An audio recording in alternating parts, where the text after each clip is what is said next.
The past few weeks have been a very difficult time for our country. Arguably, some of the most challenging circumstances we've seen in decades. It has reignited long-festered issues that divide our nation and our people. It has come at a time when our nation has been battling a health and economic crisis like we have not seen in generations. That crisis has even touched our great city. From dealing with civil unrest that led to destruction of our downtown businesses and defaced our historic Black business district, to a pandemic that continues to rob our loved ones of their wellness and, in some cases, their lives, to economic losses that have forced many beloved businesses to shutter their doors for good. Now, I'll be lying if I said the past few weeks haven't been heavy on me. And I know I'm not alone. Uncertainty, worry have plagued our streets. But here's the thing about fear. Fear comes from the absence of hope.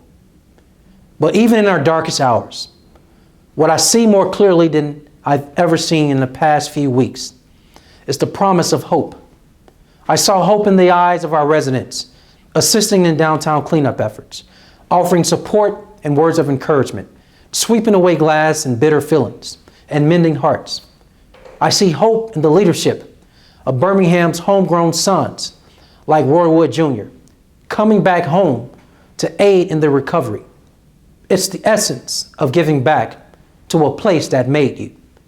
I see hope as residents contribute to GoFundMe campaigns to restore our businesses to full strength.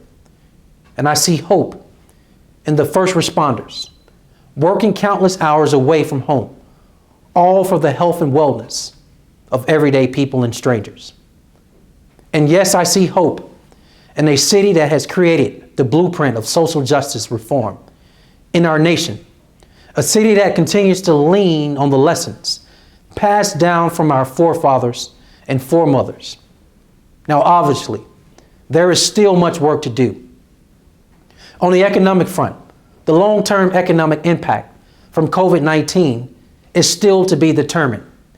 We know our city, like all other cities around the country and world, has taken a significant financial hit to our budget. And we know our businesses are struggling to determine how to be successful in the short term and long term.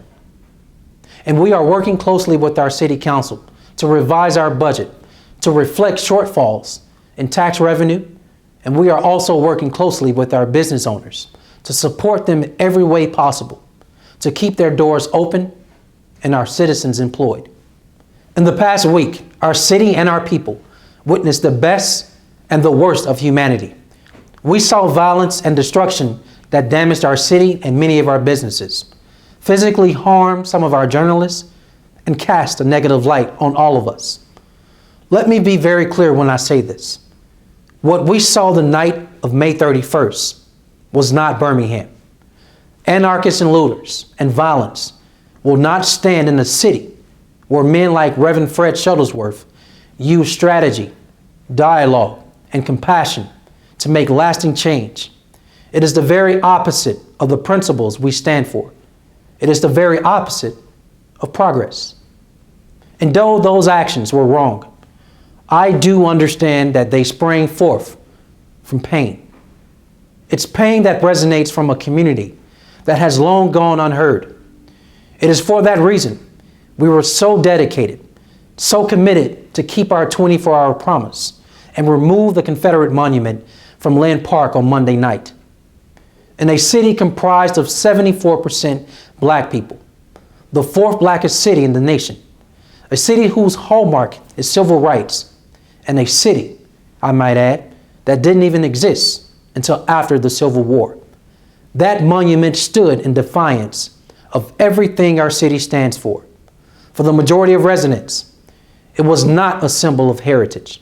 It was a symbol of fallen regime bent on subjugating the people of color that make Birmingham and call Birmingham their home. Removing that monument was the right thing to do for our city, and I stand by that decision. Now, I want to close my comments with a parallel to one of my favorite cities to our east. Almost 6 decades ago, The world saw the civil rights movement truly unfold in Birmingham. Those days in our city were dark and filled with hatred. People died. We all know 4 young, beautiful girls lost their lives, but there were others.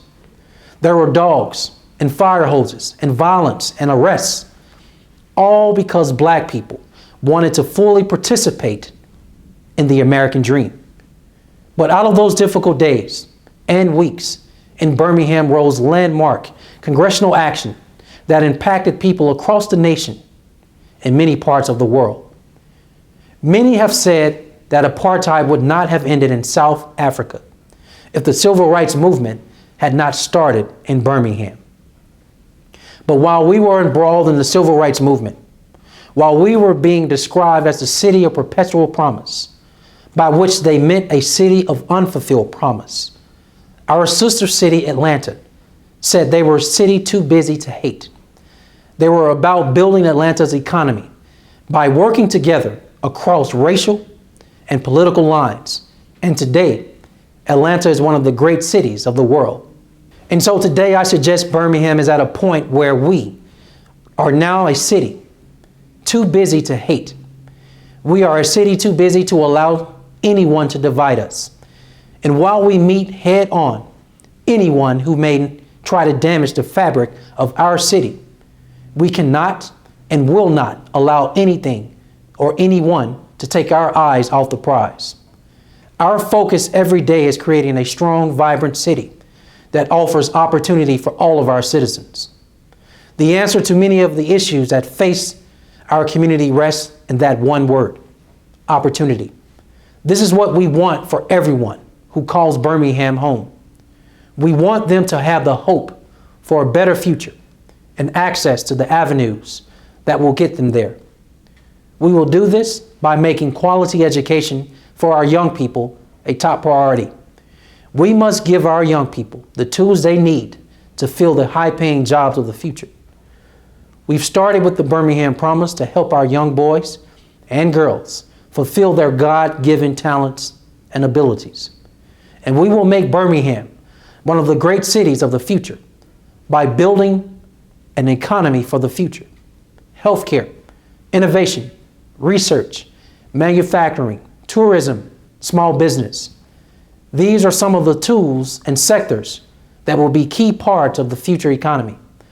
These industries and entrepreneurs will provide the jobs our citizens need to improve the quality of life, not only for their families, but for our city. So in closing, have we been through difficult days, weeks, and months as a city and nation? The answer is yes. Have we pulled together to protect our city and our future? The answer is yes.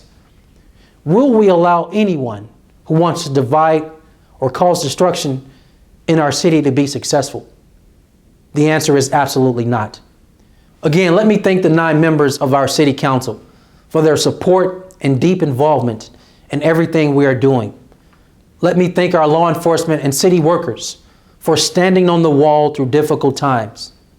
Let me also thank our healthcare workers for putting their lives on the line for us. But most of all, let me thank the citizens and residents of this great city for pulling together and believing that Birmingham's best days are still ahead of us. You know, I've gotten so many texts, calls, DMs, and emails asking how I felt about the state of Birmingham in the past few days. And I'll be honest when I tell you this. I don't see the past week as a setback. I see this as a monumental moment for moving Birmingham forward. A moment of change, a moment of rebuilding, a moment to reflect on our city's history of civil rights, a moment to push that legacy forward by removing a divisive structure of oppression and making space for reconciliation and growth. Today is a new day, a day without fear, a day filled with hope.